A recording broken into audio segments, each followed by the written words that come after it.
Tonight we're going to read You Are My Friend.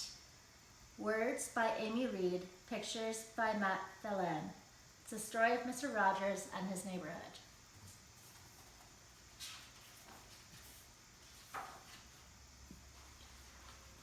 In the springtime, when everything was growing and green, Freddie Rogers had to stay inside.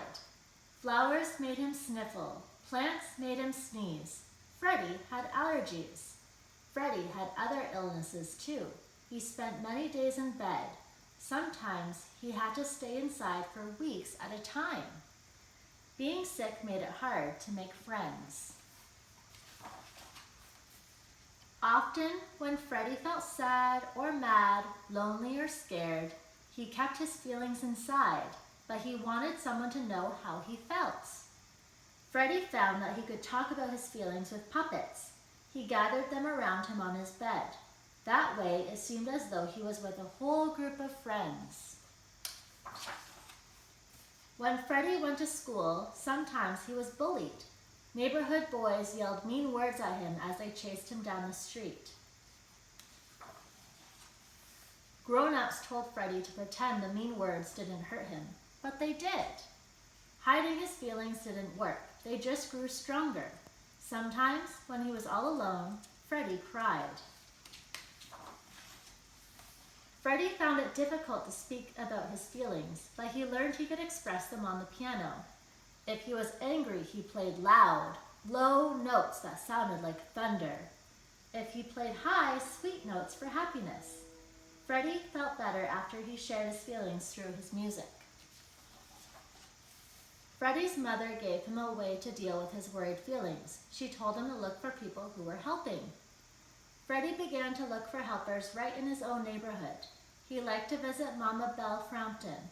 She welcomed him and showed him how to make toast sticks all by himself. Freddie liked the good feeling of learning something new from his neighbor. Fred's grandfather, McFeely, was an important friend.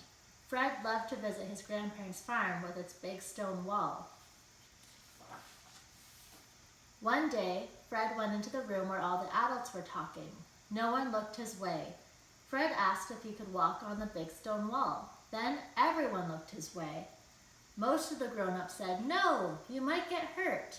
But Grandpa McFeely said, "Yes."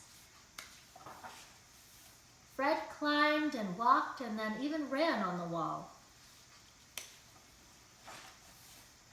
When at last Fred came back inside, he had a skinned knee, but he was happy. His grandpa told Fred that he liked him just the way he was. He said Fred was special and that just by being himself, Fred made the day special too. Fred let those words sink deep inside him.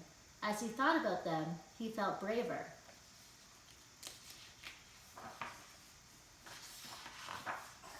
He began to speak up.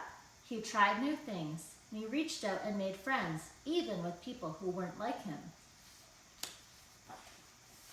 One day, when Fred was grown up, he saw a television program. People were throwing pies in each other's faces. Fred did not like the pie throwing, but he thought television could be wonderful. What if, instead of showing people fighting, TV could show people helping one another? Right then, Fred decided that that is what he wanted to do. Fred created a television show for children.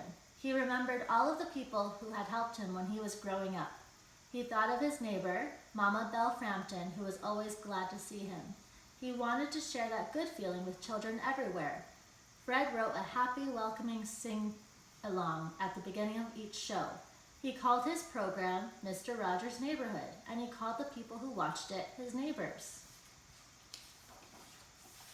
At first, Fred felt shy to be in front of the camera, but he found out with his grandpa was right. Just by being himself, Fred made his show special. Fred told stories with puppets. He played music that he wrote, and he invited helpers to show what they liked to do or explain how things worked. Fred took his television camera to visit a farmer who had milk cows. He asked a friend to show how people dig with big machines. Another helper played the cello, and another shared how to cook. Fred explained to his neighbors that feelings were important. You could talk about them, or you could show your feelings in other ways. If you were mad, you could pound clay or run fast. If you were sad, you could sing a song, soft and low. If you were happy, you could dance. Fred helped people learn to like themselves. He helped them to be good neighbors. Fred never forgot how his grandpa made him feel. Over and over, he would look right into the camera and pass along the important words that changed his life. You've made this day a special day just by being you. There's no person in the whole world like you, and I like you just the way you are.